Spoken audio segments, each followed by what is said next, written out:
Kalau kita harus sama dengan bank, sama ya? Iya nggak usah.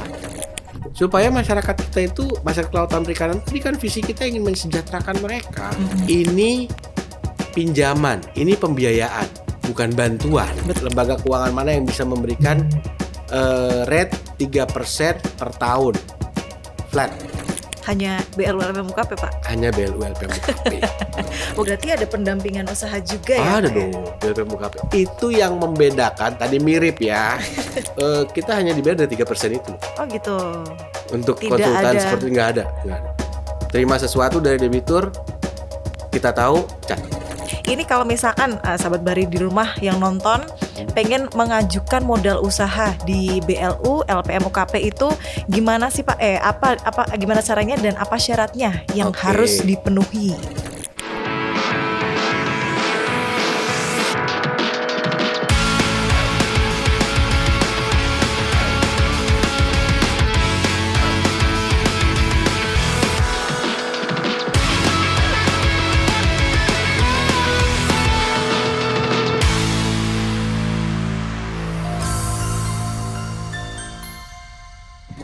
Assalamualaikum warahmatullahi wabarakatuh. Welcome back di podcast Segara Sahabat Bahari. Kali ini kita akan bongkar-bongkar nih gimana sih caranya untuk mendapatkan modal usaha di sektor kelautan dan perikanan. Tentunya saya sudah bersama narasumber yang bersama kita di sini Sahabat Bahari, ada Pak Agus Prastio, Kepala Divisi Keuangan dan Pengelolaan Resiko dari BLU LPM UKP. Selamat datang Pak Agus. Terima kasih Iya. sambutannya. Kami mengucapkan terima kasih banyak ya Pak sebelumnya sudah berkenan hadir di podcast Segara.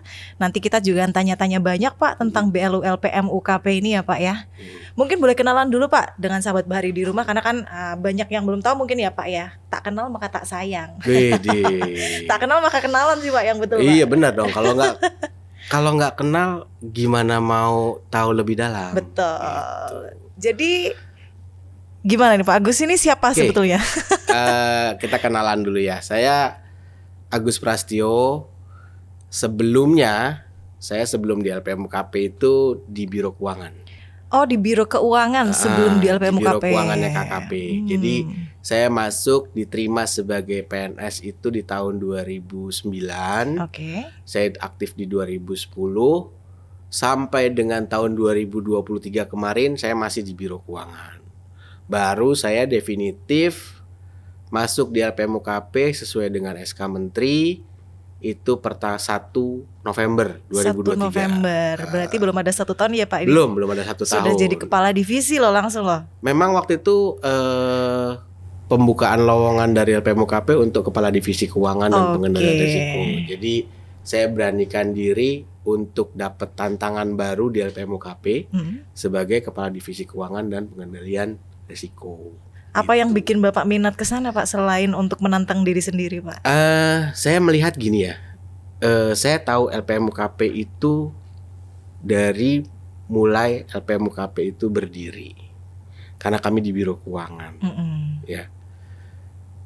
Saya melihat dan kebetulan saya di Biro Keuangan sejak saya masuk sampai tahun 2016 itu saya sebagai penyusun laporan keuangan, tim penyusun laporan keuangan, baik tingkat sekjen maupun tingkat KKP. Oke. Ya, nah di situ kami melihat laporan keuangannya BLU. Ya, waktu itu sampai 2016 LPM UKP belum resmi jadi BLU. Dulu apa tuh Pak berarti Pak? Dulu namanya LPM UKP, tapi belum menjadi BLU. Oke. Baru nanti di tahun 2017 lah ya dia jadi BLU gitu. Nah, tahun 2016 saya dilantik sebagai Kasubag Penata Usahaan Barang Milik Negara di tingkat kementerian. Jadi tidak secara langsung mengurus laporan keuangan. Nah, tahun 2017 LPM UKP itu berdiri, ditetapkan ya. Baru karena pertemanan kan jadi kita tahu informasi di dalam seperti apa, ini bagaimana. Dinamikanya seperti apa kita tahu. Nah, kenapa saya tertarik dengan LPM UKP? Karena melihat, ini bersentuhan langsung ya sama masyarakat. Oke. Sebenarnya saya udah lama, dari mulai tahun 2019 mungkin ya, sebelum pandemi lah, saya sudah tertarik pingin gabung di LPM UKP. Karena terjun langsung ke masyarakat. Terjun langsung ke masyarakat gitu loh. Hanya memang pada saat itu yang menjadi pertimbangan saya adalah tapi kok penyalurannya konvensional ya, gitu. Ya. Nah, lebih dalam saya pahami, oh konvensional ternyata tidak menerapkan denda dan tidak ada penalti. Berarti ini jatuhnya kemitraan dong seharusnya. Betul. Bukan murni konvensional gitu loh. Apalagi kalau kita mau sedikit lompat, wah ini ke syariah dong. Tinggal akadnya aja nih yang benar. Betul. Secara syariah. Sama sebenarnya kalau saya lihat. Tinggal merubah aja kok pola ininya. Nah, dengan ketertarikan saya seperti itu, pas banget 2023 kemarin LPM UKP buka lowongan. Wah, ini tantangan nih. Kesempatan baru nih, saya minta izin sama baru. Pimpinan saya, sama Bu Karo Keuangan, minta izin untuk bisa ikut melamar ke LPM UKP. Alhamdulillah saya dipilih sama direktur LPM UKP untuk mengisi posisi di Kadif Keuangan dan Pengelolaan Risiko, baru definitif per 1 November kemarin. Oke. Gitu, Mbak. Sejauh ini menikmati ya Pak ya? Alhamdulillah menikmati. Alhamdulillah. Karena tadi di sini LPM UKP bergerak langsung ke masyarakat kelautan dan perikanan. Itu motivasi tersendiri untuk Pak Agus. Siap. Ini kan kita dari tadi ngomongin BLU, LPM UKP. Betul. Banyak sahabat bahari yang sebenarnya belum tahu Pak, itu BLU, LPM UKP itu apa sih? Mungkin boleh diceritakan secara singkat Pak, dan perannya untuk kemajuan di sektor kelautan dan perikanan ini apa sebetulnya? Oke. Sedikit ya. Sedikit tapi bisa 3 SKS loh ini. Sedikitnya kita bisa 3 SKS nih. Ya. Jadi sebenarnya lembaga pengelola modal usaha kelautan perikanan itu di KKP sejarahnya tuh dari tahun 2009 kok saya nggak salah. Terbentuknya adanya tuh sudah dibentuk unitnya itu dari tahun 2009. Itu bertepatan dengan berakhirnya program, dulu ada PEM. Ya, program PEMP kalau nggak salah. Jadi dulu ada program penyaluran dana bergulir. Oke. Tapi dana bergulir itu disalurkan dari satker teknis yang notabene tidak mengerti tentang penyaluran pembiayaan. Melalui eselon 1 kita berarti ya. Iya, eselon 1 teknis ya. Akhirnya mungkin pengelolaannya dinilai kurang baik. Ya, dibentuklah lembaga pengelola modal usaha kelautan perikanan ini. Nah, seiring dengan waktu, wah ini timbul peraturan pemerintah tahun 2005, itu kalau saya nggak salah, yang mengamanahkan bahwa untuk pengelolaan dana bergulir itu harus dikelola oleh satuan kerja instansi pemerintah yang pengelolaannya secara badan layanan usaha. Badan layanan umum. Ya, BLU itu badan layanan umum. Akhirnya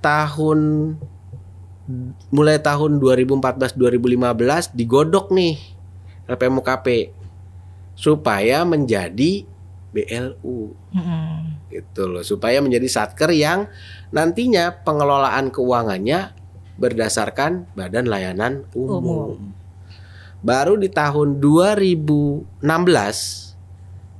muncul Keputusan Menteri Keuangan nomor 710 yang berisi tentang tahun 2016 yang berisi terkait dengan penetapan LPM UKP menjadi instansi pemerintah dengan pola pengelolaan keuangan badan layanan umum. Jadilah BLU LPM UKP resmi dari Kementerian Keuangan. Jadi secara singkat LPM UKP itu seperti itu pendiriannya. Nah, apa sih BLU? Tadi kan itu ya. Nah, BLU itu badan layanan umum. Terus bedanya sama satker pemerintah yang lain tuh apa? Apa bedanya dengan satker di Pemda apalagi ya? Kalau di pusat, kalau satker pemerintah kami nyebutnya rupiah murni. Ya, satker rupiah murni ya. Mereka pada saat ingin melakukan kegiatan atau belanja, baik itu belanja barang atau belanja modal, mereka tidak akan bisa melaksanakan kegiatan kalau di dalam DIPA-nya atau di dalam RKKL-nya belum tersedia. Kalaupun tersedia, kegiatannya melalui proses pengajuan SPM dulu, baru nanti terbit SP2D. Gitu. Kalau di kami di BLU itu punya fleksibilitas. Kami bisa ngadain kegiatan dulu, walaupun belum ada atau belum tertera di RKKL itu kegiatannya. Terus untuk penggunaan PNBP misalnya, ya kalau PNBP, kalau satker yang rupiah murni untuk bisa menggunakan PNBP itu harus izin dulu ke Kementerian Keuangan, ditetapkan dulu persentase yang boleh digunakan dan jumlahnya. Baru itu bisa direvisi masuk dalam DIPA, RKKL, baru bisa digunakan. Prosesnya panjang sekali ya Pak Agus ya? Prosesnya panjang. Nah, kalau BLU, PNBP masuk ke dalam satker, bisa langsung digunakan. Oke. Setelah digunakan, baru pengesahan. Itu yang menjadi fleksibilitas dalam pengelolaan keuangan BLU. Lebih enak lah ya berarti sekarang Pak dari BLU ini. Cuma ada sisi nggak enaknya juga ya. Apa tuh Pak Agus? Nggak mungkin semuanya enak dong. Iya ya. betul. Kalau yang satker rupiah murni yang mengaudit hanya BPK, pengawas internalnya hanya Inspektorat Jenderal. Kalau satker BLU yang mengaudit BPK dan KAP. Oh, ada KAP. Iya, karena kita pola pengelolaan keuangannya mirip seperti swasta. Ya, kita harus efisien. Mirip ya Pak ya? Mirip, ya bukan berarti sama ya. Karena ada beberapa peraturan yang memang tetap harus menggunakan peraturannya pemerintah. Oke. Gitu. Jadi kami membuat laporan keuangan itu, laporan keuangan yang nantinya diaudit oleh BPK dan juga diaudit oleh KP. Oke. Kalau satker yang rupiah murni hanya diaudit oleh BPK, diawasi oleh Inspektorat. Kalau kami yang ngawasi banyak. Siap. Tadi Bapak bilang mirip itu bukan berarti sama. Iya. Berarti bedanya apa Pak? Perbedaannya itu? Yang jadi perbedaan antara tadi satker biasa sama ya tadi kalau untuk swasta PNBP, dan kita. Oh swasta, oke. Kalau swasta ini kan aturan mainnya kan tergantung yang punya perusahaan atau tergantung dari komisarisnya, tergantung dari direksinya. Kalau BLU ini nggak bisa seenaknya juga. Kita ada beberapa peraturan pemerintah tentang pengelolaan keuangan negara yang nggak boleh keluar dari itu. Oke, tapi ngomong-ngomong untuk BLU LPM UKP ini Pak, visi dan misinya itu sebenarnya apa sih Pak Agus? Nah inilah, kalau visi dan misi ya. Visi kita itu adalah menjadi lembaga pengelola modal usaha produktif yang profesional, akuntabel, transparan untuk kesejahteraan masyarakat kelautan dan perikanan. Oke. Nah, keren kan? Iya keren banget. Misinya gimana tapi nih? Ini kita punya visinya nih, seluruh masyarakat kelautan perikanan itu nantinya bisa mengakses permodalan ya untuk modal usahanya mereka supaya nanti mereka bisa sejahtera. Visinya itu. Nah, untuk misinya yang pertama, kita tuh untuk bisa mencapai visi kita itu kita ingin mengimplementasikan tata kelola yang baik dalam pelayanan kepada masyarakat. Tata kelola ya. Tata kelola. Nah, berikutnya adalah kita ingin mengelola dana modal usaha ini ya, yang notabene dana ini berasal dari Kementerian Keuangan, dari dana BA 9903 itu secara akuntabel dan transparan. Ya. Ketiga, kita ingin meningkatkan kemampuan usaha mikro, kecil, menengah, dan lembaga keuangan mikro (LKM). Oke, UMKM dan LKM ya Pak ya. Ya. Yang terakhir, kita ingin meningkatkan kerjasama strategis dengan pemangku kepentingan terkait modal usaha mikro, kecil menengah dan UKM, serta lembaga LKM. Maksudnya kerjasama strategis ini tuh gini, debitur LPMUKP ini kan dari hulu ke hilir. Oke. Kita ingin nantinya ini menjadi satu jaringan di mereka. Dan kita ingin bekerja sama mereka ini supaya nantinya antara yang butuh raw material dengan pemasarannya nyambung semuanya. Di situ akan terjadi efisiensi yang sangat besar antar debitur. Oke, visi misinya. Itu visi misinya LPMUKP. Lebih ke debiturnya sebenarnya Pak ya. Kita memikirkan bagaimana kesejahteraan masyarakat kelautan dan perikanan. Oke. Ini kalau ngomong-ngomong modal Pak, modal itu kan salah satu elemen penting dalam sebuah bisnis ya Pak ya. Bisnis itu pasti butuh modal, walaupun modal nggak hanya tentang uang aja. Modal konsep bisnisnya seperti apa, manajemen dan lain sebagainya, termasuk salah satunya uang. Kita kan di sini bahas tentang permodalan uang itu. Ini kalau misalkan sahabat Bahari di rumah yang nonton pengen mengajukan modal usaha di BLU, LPMUKP itu gimana sih Pak? Gimana caranya dan apa syaratnya yang harus dipenuhi? Apa sih syaratnya? Yang pasti usahanya harus visible dulu. Oh, usahanya harus visible dulu. Jadi bukan bentuk proposal ya Pak ya? Kalau usahanya nggak visible, ya. Kedua, yang pasti dan harus wajib dia adanya di sektor kelautan dan perikanan, termasuk usaha pendukungnya. Nanti rame nih usaha pendukungnya nih, banyak terkaitannya. Ya, nah untuk mengajukan itu saat ini kita punya namanya kami pendamping ya. Atau pendamping. Mungkin kalau di swasta sales atau marketing. Ya, sales atau marketing. Ada yang turun langsung di lapangan. Ada yang turun langsung. Ya. Saat ini LPMUKP itu punya sekitar 180-an pendamping di seluruh wilayah di Indonesia. Ya. Nah, kami juga sudah menggunakan saat ini kami menggunakan aplikasi yang namanya LOS, Loan Operating System. Ya. Jadi Sobat Bahari nanti yang ingin mengajukan proposalnya bisa lewat pendamping. Nanti sama pendamping dibantu untuk menginput ke dalam aplikasi LOS tadi, ya. Nah, intinya teman-teman Sobat Bahari yang mau mengajukan proposal boleh. Silakan diajukan, nanti akan dibantu sama tenaga pendampingnya LPMUKP, ya. Nah, tenaga pendamping ini di awal mereka juga akan menilai terkait sama karakternya dulu nih. Karakter si personal ininya. Iya, jadi ada kalau dalam pembiayaan itu ada 5C. Apa itu 5C? Ya, 5C itu mulai dari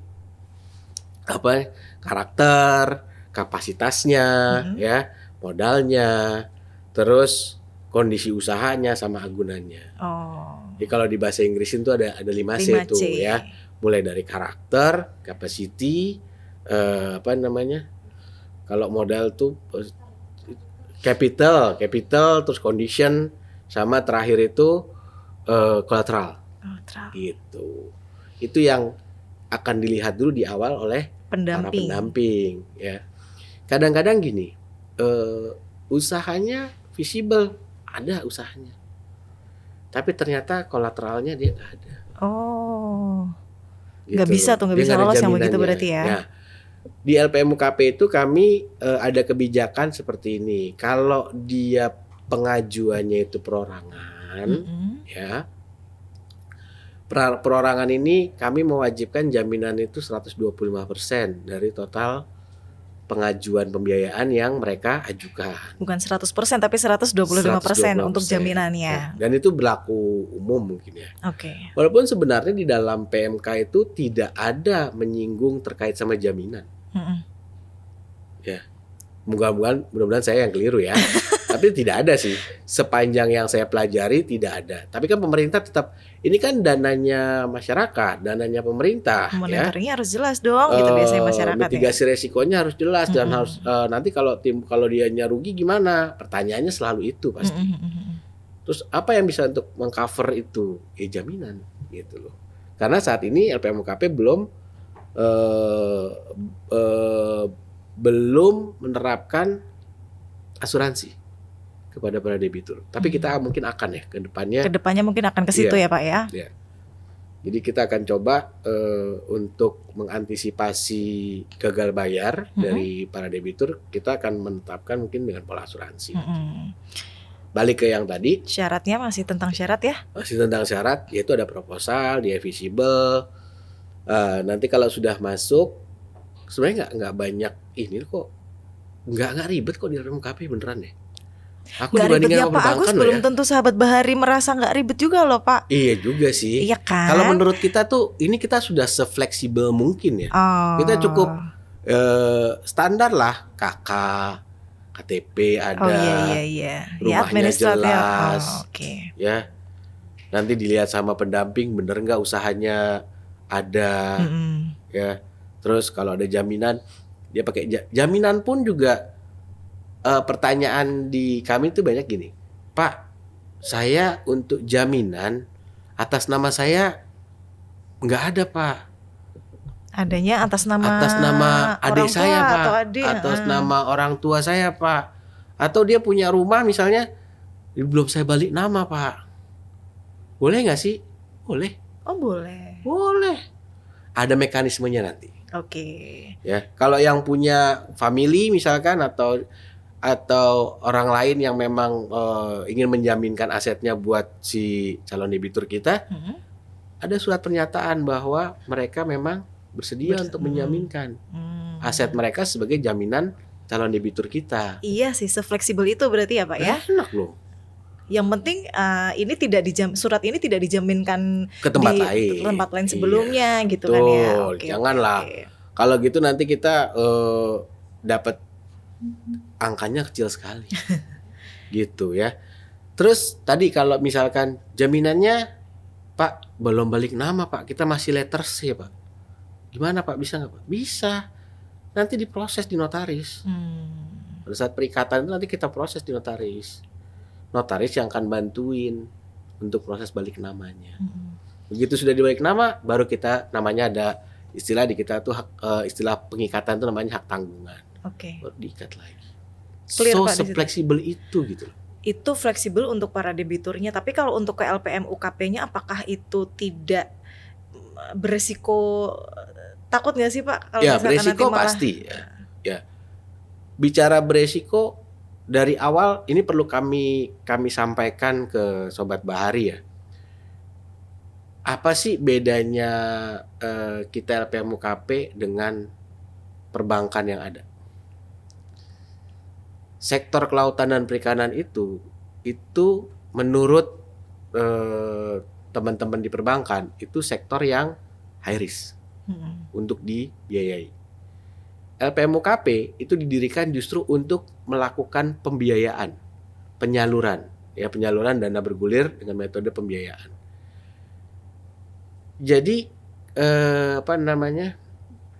LPM UKP ini ya, kalau dia resiko tinggi, kalau bicara resiko dari awal juga memang kita sudah beresiko.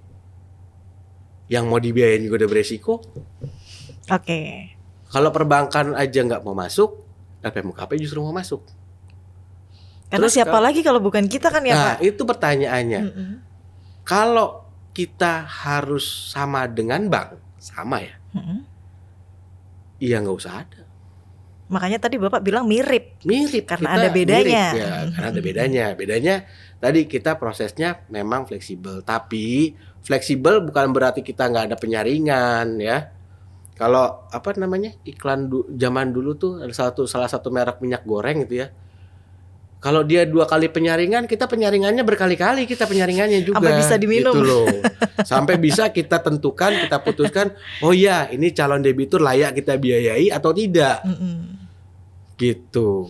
So kita juga punya penyaringannya. Kita ada proses tadi dari proposal oke, dia 5C-nya udah oke, administrasi umum oke, administrasi sudah oke semua, proposal udah oke, masuk ke sistem LOS tadi.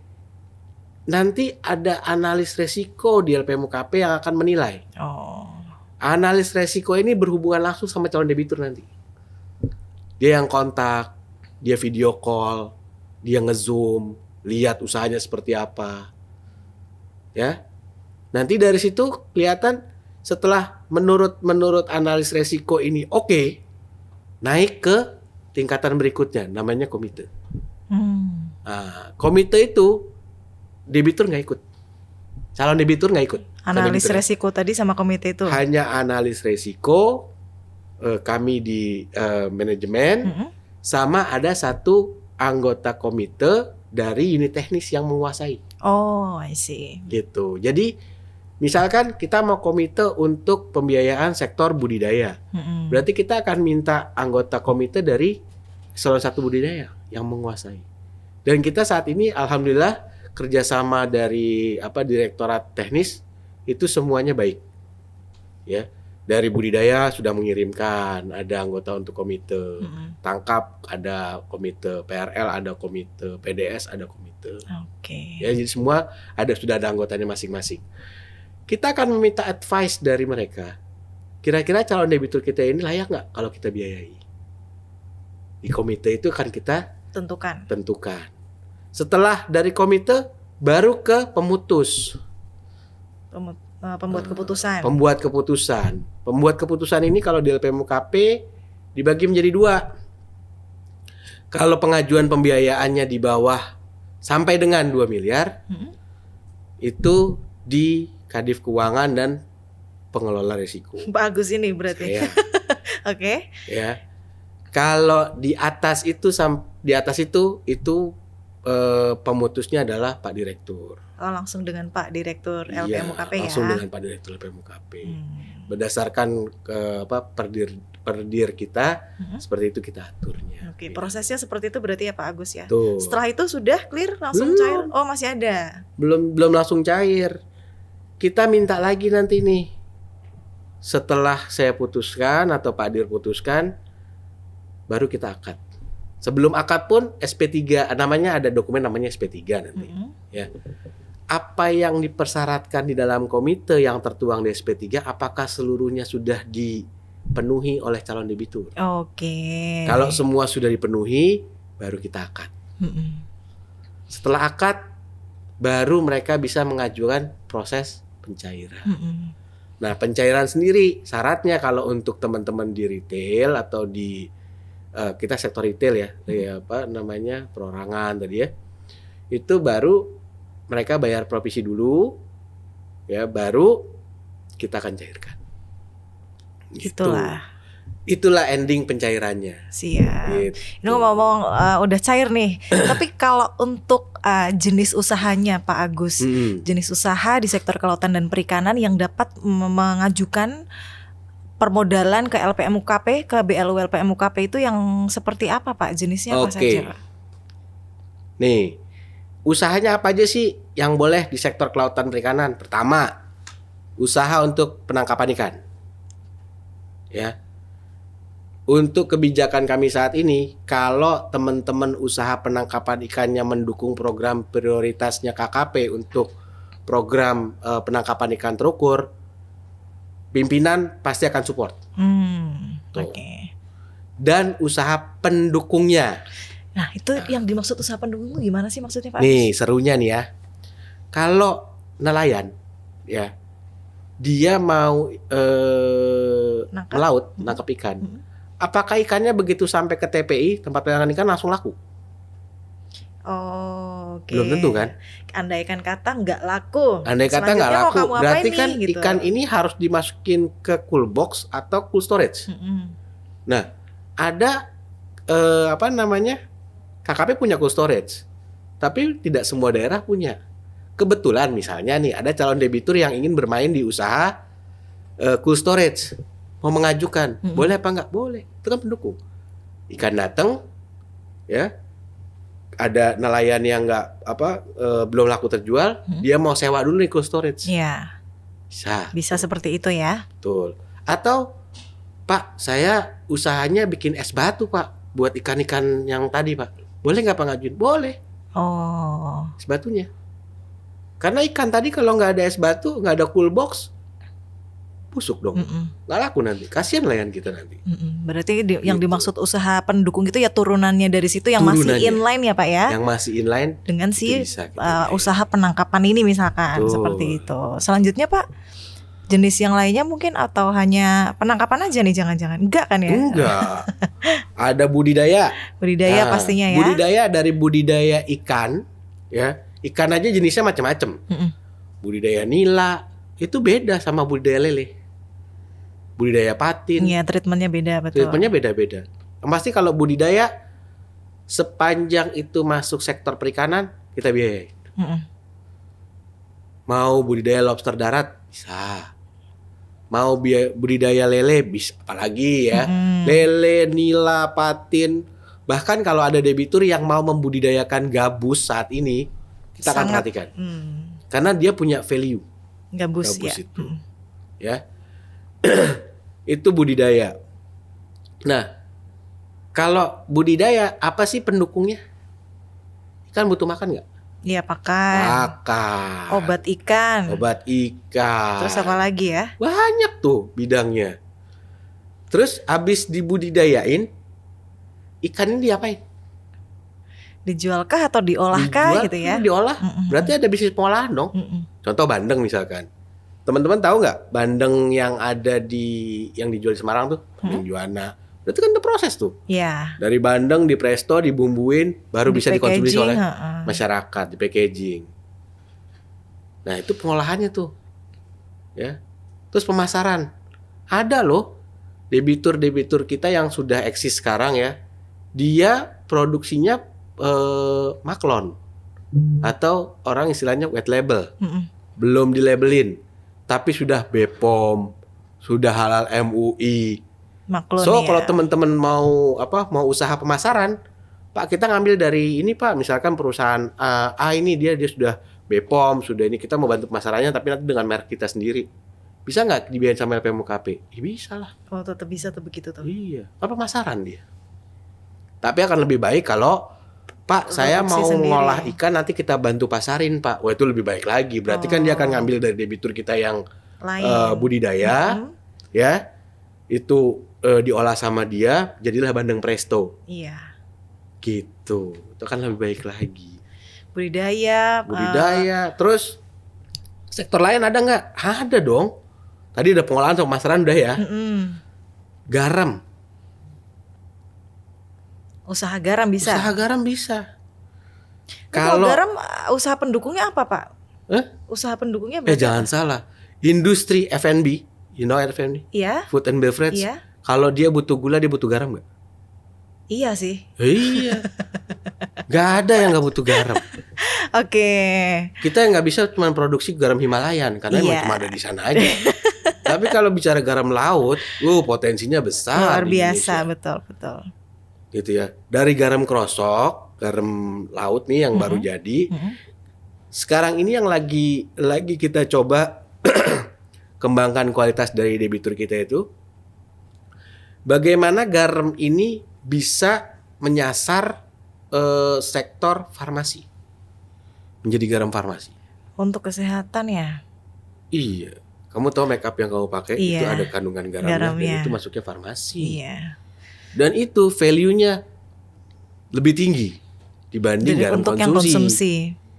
Tapi kualitas garamnya setelah ini harus lebih bagus. Ada ininya itu. Saya nggak begitu paham untuk teknisnya. Nanti ada tim teknis garam lah itu yang. Oh iya benar.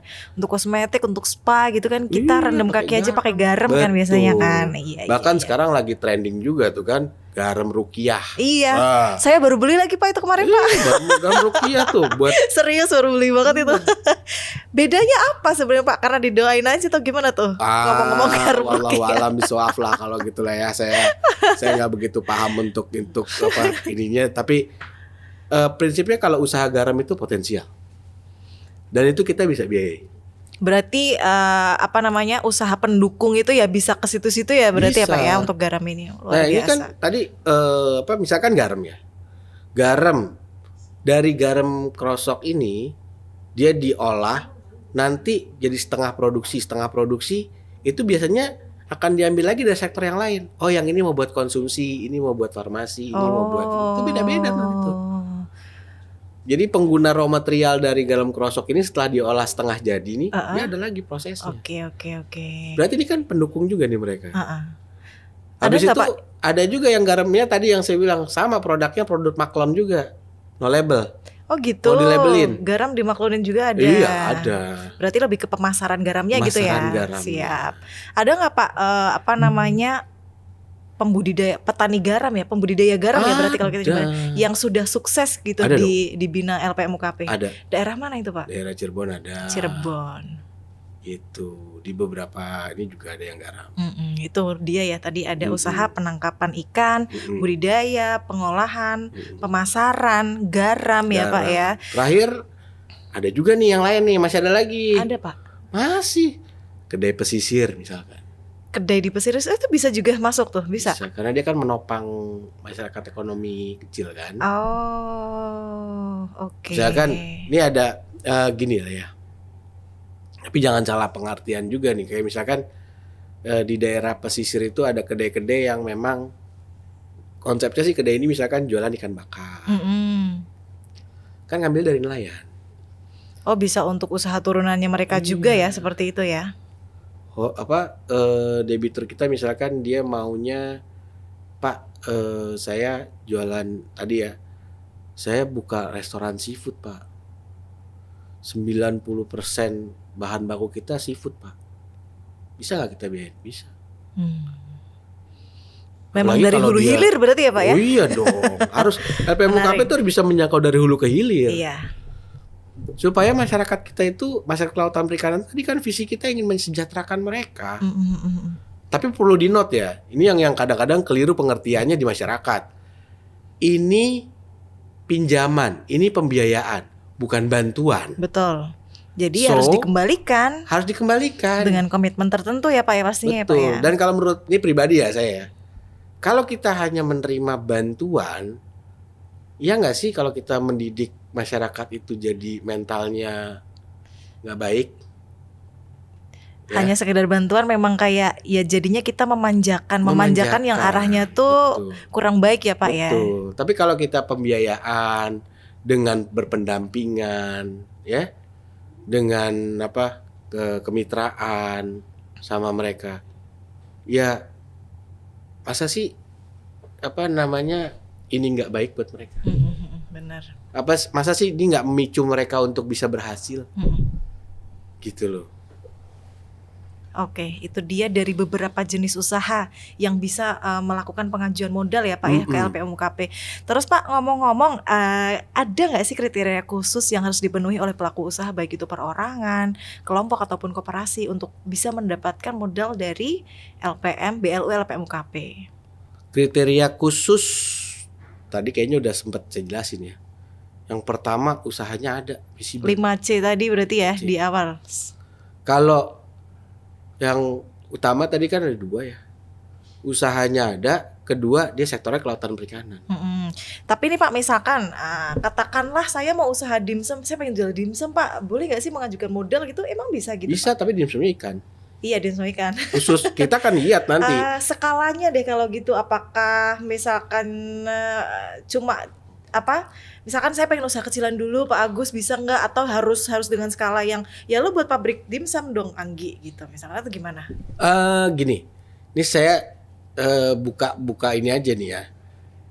Apakah pengajuan di LPM UKP itu besar-besar semua? Enggak kok. Oh gitu. Ada yang cuma ngajuin 40 juta, karena 30 juta. Karena tadi UMKM ya Pak ya. Iya. Jadi misalkan saya pengen bikin UMKM untuk pengolahan dimsum, ikan, boleh. Okay. Justru nanti kita bina kalau dia ngolah dimsumnya seperti apa, skalanya rumahan atau skala apa ya. Kita kan kita kerjasama sama timnya pengolahan, sama bukan tim ya sama eselon 1 pengolahan. Kita juga akan kerjasama sama badan mutu untuk jaga mutunya. Bisa jadi dari yang kecil kita scale up nanti dia punya UPI sendiri, unit pengolahan ikannya, punya ini sendiri. Dari yang tadinya kecil dia bisa bagus, dia punya keinginan, kita buatin untuk kalau gini nih bisa nih kita bikin UPI sendiri aja, bikin pabrik sendiri aja. Oh gitu. Kita scale up, punya nggak ininya? Bisa kayak gitu. Berarti kalau kita balik lagi ke kriteria khusus 5C tadi Pak, di awal yang tadi Bapak sudah jelaskan prosesnya, itu ya Yep. yang harus dipenuhi oleh para pelaku usaha sektor kelautan dan perikanan itu. Kemudian saya sempat baca nih Pak terkait bunga pinjaman 3% per tahun. Itu mungkin boleh dijelaskan Pak, bunga pinjaman 3% per tahun yang ditawarkan oleh BLU LPM UKP itu gimana sih Pak Agus? Ya, ini menarik ya teman-teman ya. Teman-teman Sobat Bahari boleh coba survei. Kalau ada yang bisa lebih kecil dari kita di LPM UKP untuk jasa layanan, hubungi saya secara pribadi boleh, hubungi LPM UKP atau coba dikasih tahu lah ke KKP. Lembaga mana atau dari lembaga keuangan mana yang bisa memberikan rate 3% per tahun flat. Hanya BLU LPM UKP Pak? Hanya BLU LPM UKP. Mungkin Sahabat Bahari boleh ngulik ya. Silakan dikulik. Kalau misalkan ada gimana tuh kata Sahabat Bahari? Kalau ada, kami mau belajar caranya gimana. Oh siap. Berarti memang untuk pelaku usaha di sektor kelautan dan perikanan kayak nggak usah ragu mau mengajukan proposal ke kita. Betul. Ya Pak ya, ke BLU LPM UKP. Betul. Tapi ngomong-ngomong selain pendampingan bentuk pinjaman yang diberikan oleh BLU LPM UKP, apakah ada dukungan selain itu Pak? Oke, sebelum aku jawab, aku nggak boleh skip nih. Apa nih? 3%. Oh iya. Ya, kita juga ada biaya provisi 1,5%. Oh gitu. Provisi 1,5% ini hanya dibayarkan di awal saja sebelum proses pencairan itu dilakukan. Oh. Ya 1,5% dari total nilai pembiayaan yang kami setujui. Dibayar di awal, baru habis itu kita cairkan pembiayaannya. Mulai di situ jasa layanan kita berjalan 3% per tahun. Oke. Jadi kalau dibagi 12 bulan misalnya nih, coba deh kita hitung-hitungan. Pinjam misalkan 100 juta untuk 5 tahun. Ya. Terus 3% per tahun selama 5 tahun. Pengembaliannya paling berapa? Berapa berarti itu Pak? Ya 100% sekitar untuk 100-200 ribuan lah sebulan jasa layanannya.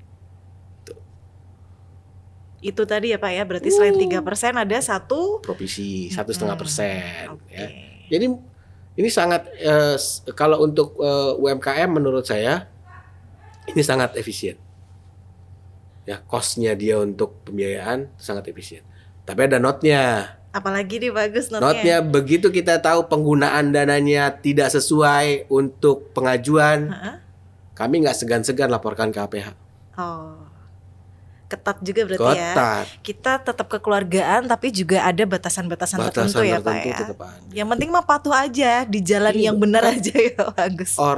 Gini ya, kita mohon maaf, kita manusia pasti punya komitmen, nggak hanya kita, kalau saya bilang nggak hanya habluminanas tapi habluminallah.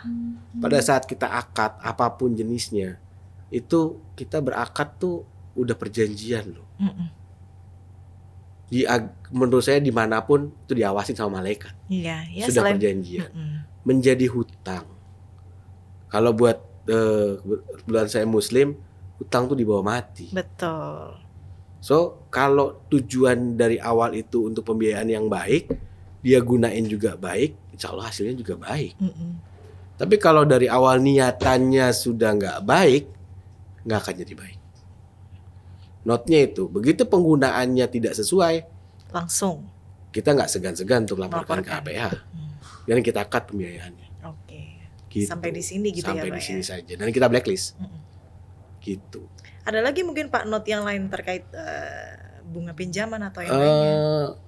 Kalau bunga pinjaman atau ininya enggak sih, cukup sampai situ. Cuma notnya itu penggunaannya harus sesuai sama pengajuannya. Dia mau beli apa? Dia untuk apa? Iya, ya selayaknya komitmen lah ya Pak. Kalau kita punya perjanjian seperti apa gitu ya Pak ya. Betul. Kalau yang tadi Pak, selain bentuk pinjaman, dukungan yang diberikan BLU LPM UKP yang lain, apakah ada? Ada dong. Kan kita ini dana bergulir ya. Yang kita salurkan ini kan dana bergulir pembiayaannya. Kita tuh juga melakukan pendampingan. Misalkan gini, debitur. Kita lihat kok ini dari kartu piutangnya mereka misalkan bulan ini kok dia nggak bayar nih. Coba kita cek deh, wait and see dulu deh.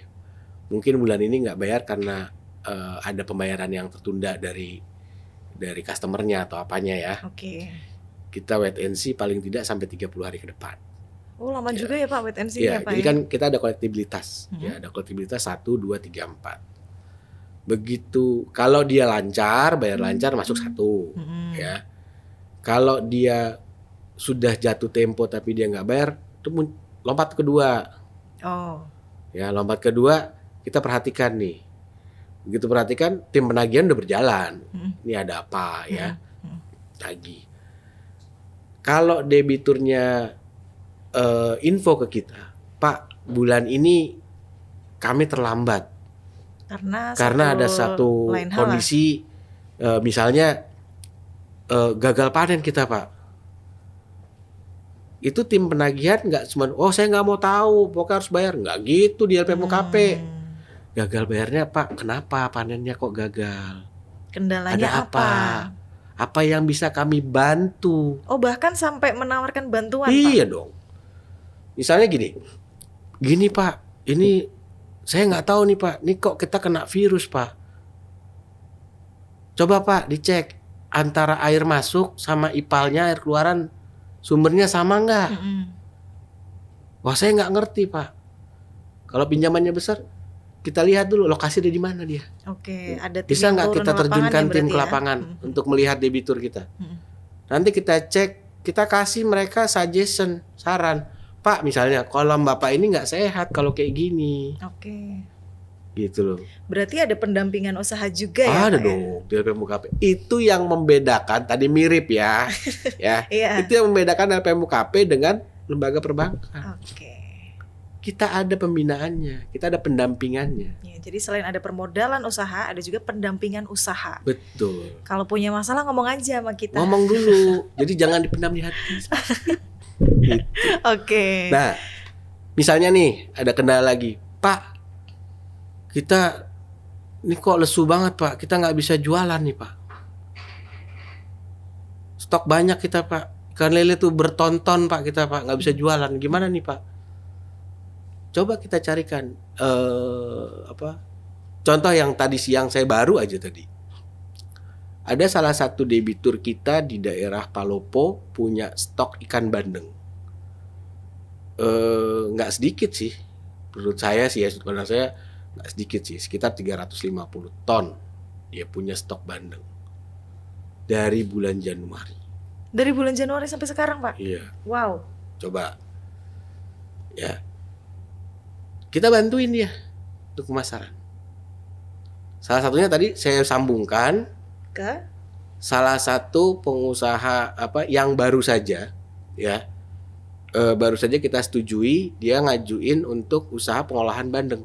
Kan cocok ketemu. Dia punya stok bandeng, sini pengolahan bandeng. Tadi saya kontak. Ini ada debitur kita. Gini. Bisa nggak bantuin? Tapi dengan pola yang tetap secara dunia usaha tidak menyalahi ya. Iya. Kalau emang barangnya nggak berkualitas sih jangan dong. Nanti matikan yang satu lagi. Betul, ya kan? betul. Tapi kalau ini pengolahan bandengnya nanti harganya masuk, kualitasnya juga bagus untuk pengolahan bandeng jadi presto, why not? Karena si pengolahan bandengnya ini begitu tadi saya telepon dia biasanya beli ke supplier dengan harga sekian rupiah. Saya pikir, kalau dari sana dia bisa menghemat sekitar 3.000 sampai 4.000 rupiah nih. Itu bantuan dari LPMUKP. Kita coba sambungin. Masya Allah sekali berarti ya Pak ya. Kita coba disambungin gitu. Peran BLU LPMUKP ini yang nggak cuma ngasih modal aja, enggak. Pendampingan juga kalau ada masalah. Betul. Konsultasi bisa, konsultan bisnis juga loh Pak hitungannya ya Pak ya? Iya. And it's kita hanya dibayar dari 3% itu loh. Oh gitu. Untuk Tidak konsultan ada. seperti nggak ada. Itu Kami melalui- melarang keras. Pak Direktur ya, Pak Winata itu melarang keras kami terima sesuatu dari debitur. Itu komitmen kami dari LPMUKP. Terima sesuatu dari debitur, kita tahu pecat. Oh Selesai. gitu. Bapak saklek itu ya Pak? Iya ya? dong, harus Keren dong. berarti dong.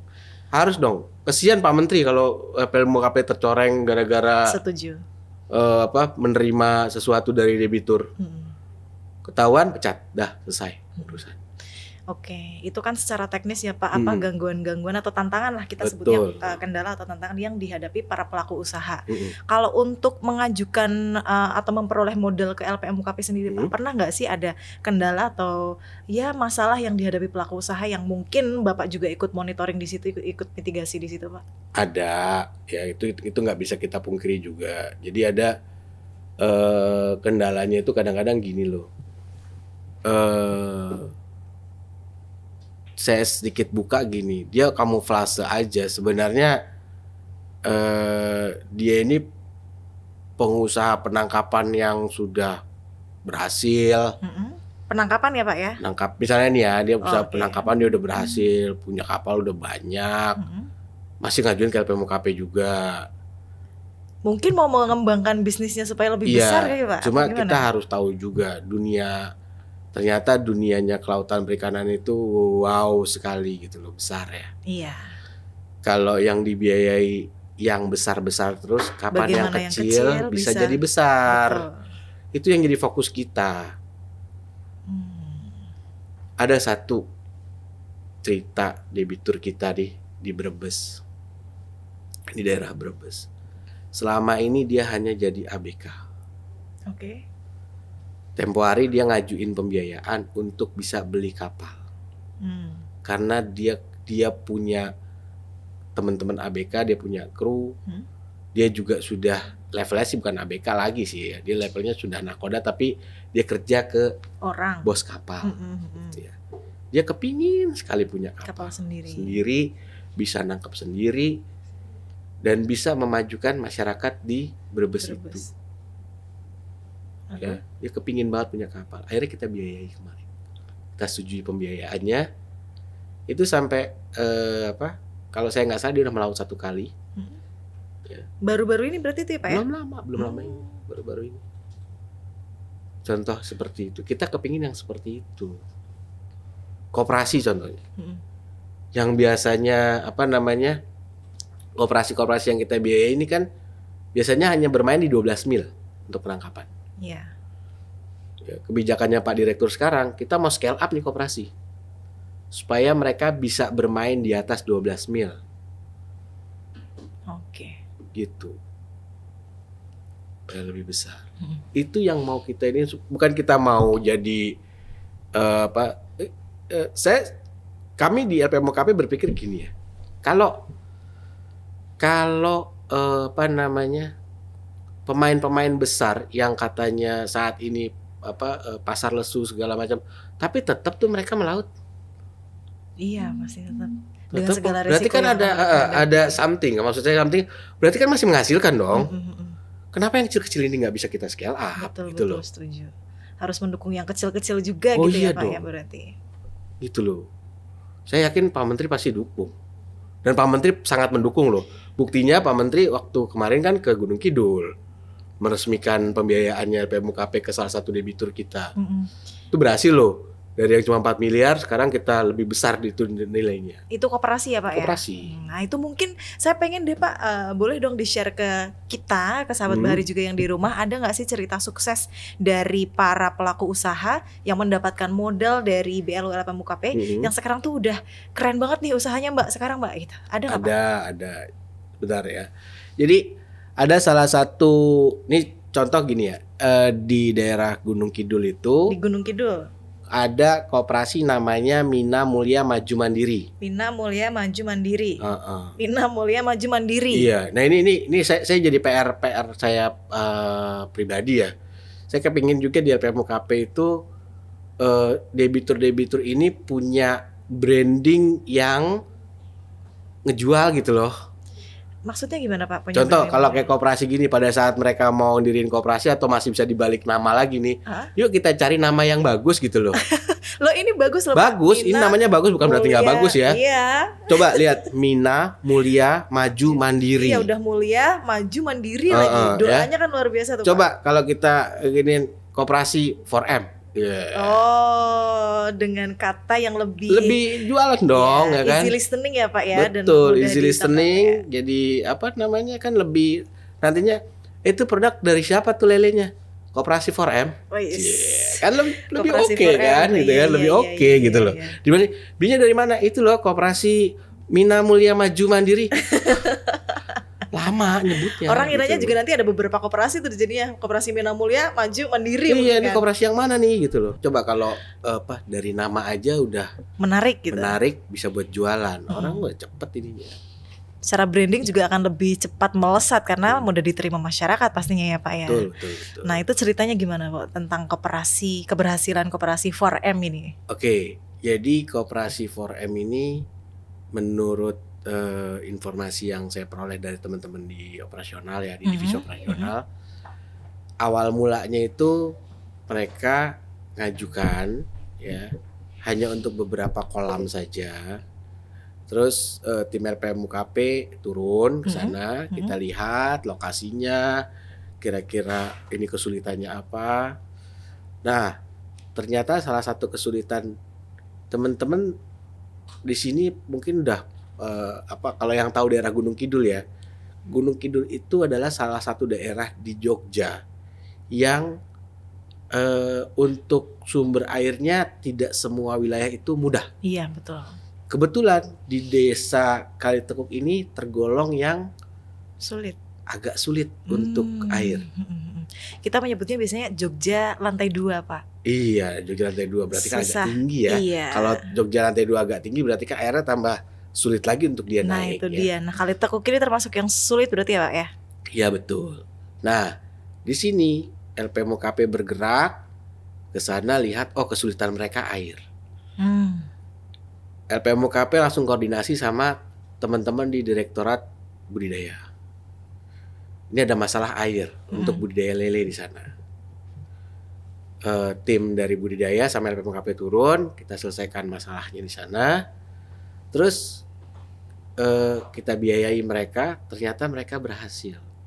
Nah, informasi lebih dalam, ternyata kebutuhan di Jogja untuk lele tinggi. Ya, nah tingginya itu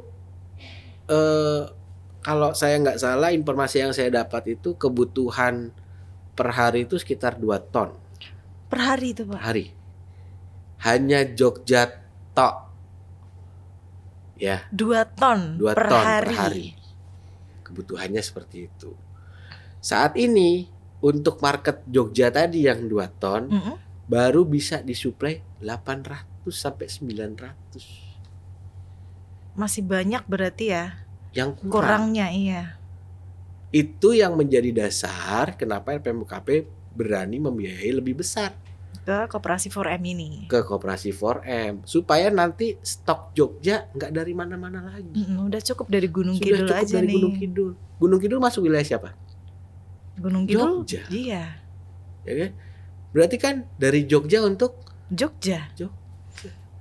Makanya sekarang dibiayai dan mereka berhasil, mereka lebih senang sekarang. Dari yang awalnya berapa kolam Pak Agus? Kalau saya nggak salah cuma 100 kalau nggak salah. 100 kolam. Iya, 100 sekarang kolam. Sudah ada berapa kolam? Target kita 4.000. Wow, dari 100 kolam itu juga awalnya target kita 4.000 kolam. Targetnya 4.000, berarti sekarang progres menuju ke 4.000 itu.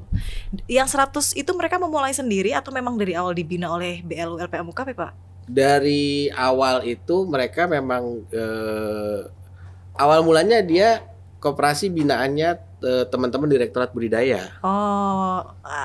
Dari situ munculnya ya Pak ya? Dari situ muncul terus ke kita gitu loh. Kita jemput bola sana. Melihat kebutuhannya seberapa, sangat tinggi. Gitu. Oke, menarik sekali. Sampai sekarang masih berarti ya? Masih dan ini karena pembiayaannya cukup besar ya. Jadi untuk debitur prioritas itu kami dari PMUKP itu komitmen pembinaannya juga lebih intens ke mereka gitu loh. Lain hal dari Koperasi 4M ini. 4M ini bukan jumlahnya ya guys ya, tolong ya. 4M itu ini namanya 4M ya. Jadi ada juga salah satu debitur saat ini dia posisinya sudah selesai pembiayaannya dari LPM-UKP. Dan ini ya, sukses di LPM-UKP itu note-nya mereka selesai pembiayaan dari LPM UKP, berarti kita nyatakan mereka sukses. Selesai pembiayaan dari LPM UKP dan bisnisnya masih berjalan. Bisnisnya masih berjalan. Itu sukses ya. Itu sukses berarti. Ya. Salah satu rekan kita ya, ex debitur, sekarang dia belum ngajuin lagi. Terakhir sih bilangnya mau ngajukan lagi. Dia awal mulanya binaan dari P2MKP di Bogor.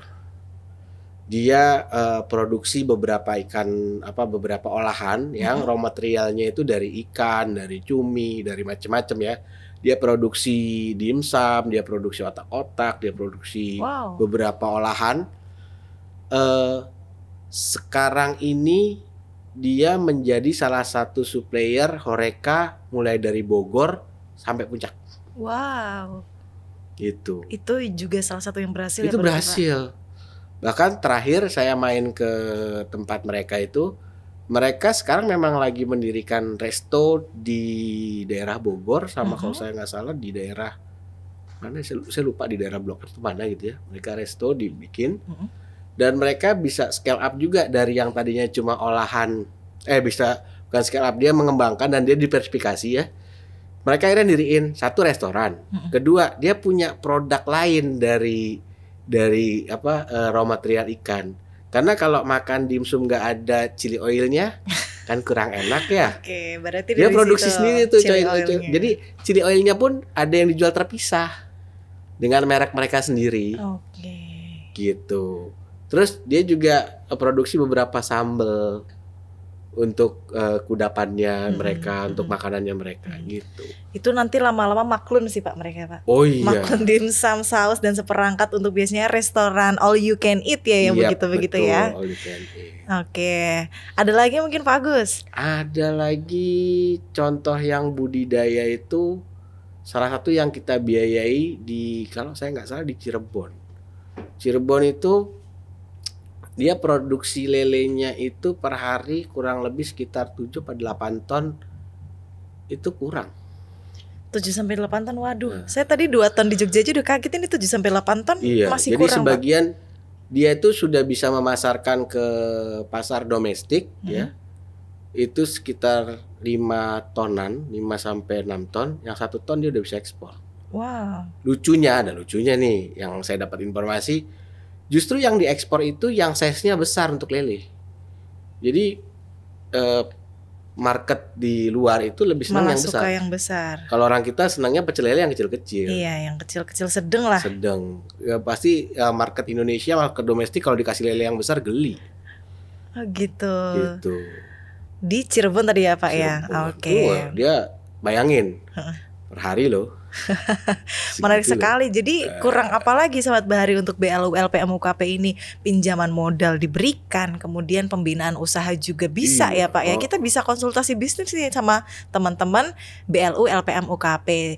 Pak Agus, mungkin saya pengen tanya lagi Pak, ada nggak sih Pak tips khusus untuk biar mudah bantuan modal usaha dari BLU LPM UKP ini kita dapatkan, pelaku usaha dapatkan gitu Pak? Tips khususnya, kalau tips kayaknya enggak.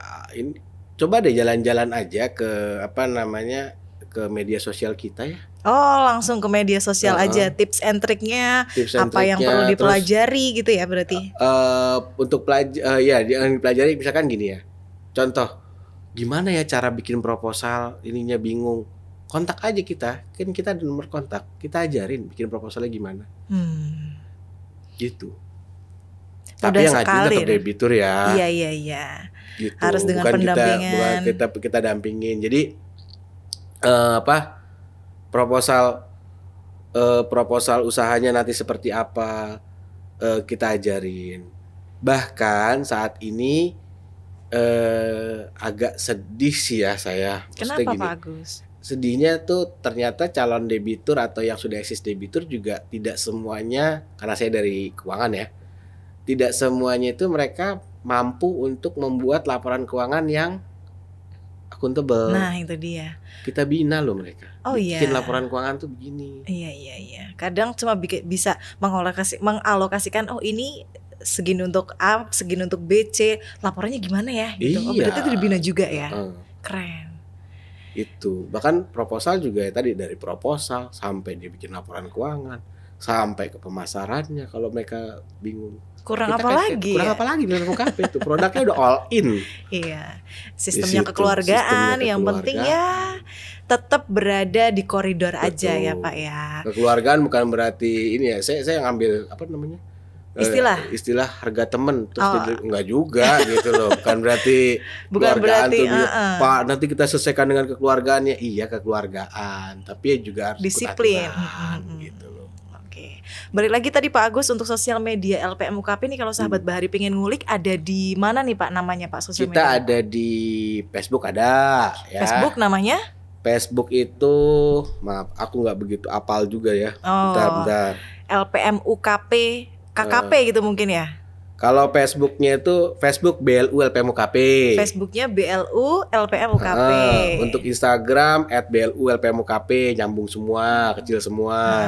Twitter juga @BLU LPM UKP. Oke, berarti sahabat Bahari yang pengen ngulik nih tentang program-program atau gimana sih pengen ngulik caranya biar bisa dapat permodalan usaha atau pembinaan usaha, bisa langsung kepoin sosial medianya, ada Twitter, Facebook, Instagram di BLU LPM UKP. Gitu ya Pak Agus ya. Terakhir nih Pak Agus, kita pengen tanya, ada gak sih yang pengen disampaikan atau pesan khusus Pak Agus kepada para pelaku usaha dan sahabat Bahari yang menyaksikan? Ini pasti anak-anak muda banyak banget Pak, calon-calon pengusaha di sektor KP yang anak muda pasti banyak banget.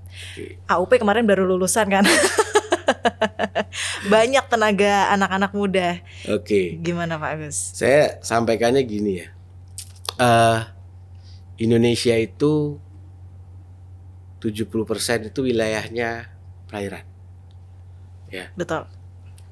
Berarti sektor kelautan dan perikanan itu mungkin sampai Indonesia berusia 200-300 tahun nanti ini masih menjadi